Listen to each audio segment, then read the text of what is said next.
একই সঙ্গে সরজু নদীর তীরে আরতির ছবি দেখতে পাচ্ছেন এবং অন্যদিকে হরিদ্বারের ছবি একসঙ্গে দেখতে পাচ্ছেন।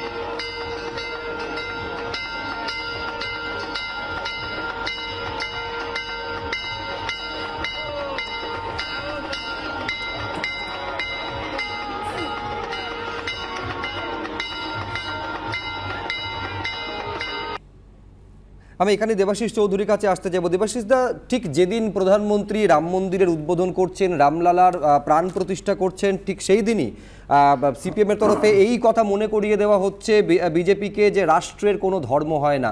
আপনি দেখলেন যে সংহতি যাত্রা করছে তৃণমূল কংগ্রেস। রাহুল গান্ধী তিনি বলছেন যে মন্দিরে তাহলে আজকে শুধু একজনই কি থাকতে পারবেন, তাকে বাধা দেওয়া হয়েছে বলে অভিযোগ।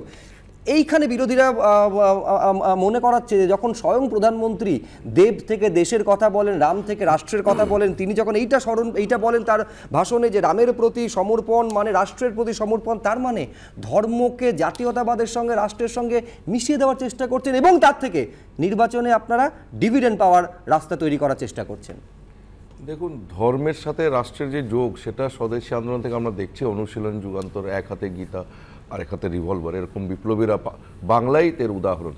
কিন্তু বাংলার সম্প্রতি যে সাম্প্রদায়িক সম্প্রীতির কিছু উদাহরণ, বাংলায় যেই মুহূর্ত থেকে এই প্রোগ্রেসিভ রাজনীতি শুরু হয়েছে, এই তথাকথিত, সেখান থেকে আমরা বাংলার সাম্প্রদায়িক সম্প্রীতির উদাহরণ।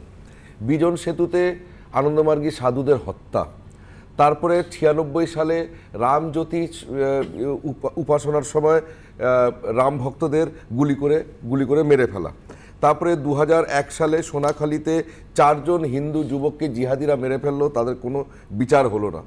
একইভাবে আমরা দেখছি 2018-তে দাড়িভিট, 2017-তে তেহট্ট, 2020-তে হাড়োয়া, 2009 দেগঙ্গা রায়ট, বিভিন্নভাবে শমশেরগঞ্জে ফতোয়া যে শঙ্খধ্বনি দেওয়া যাবে না, স্কুলে সরস্বতী পুজো বন্ধ।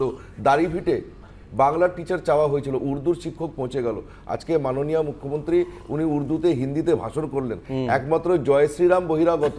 কিন্তু সিপিএম যখন ইনসাফ যাত্রা করে, সেই ইনসাফটা বাংলা, আর ওনার আজকে হিন্দি উর্দু ভাষণটা বাংলা, একমাত্র জয় শ্রীরামটা বহিরাগত, সেটা পশ্চিমবাংলার বাইরের।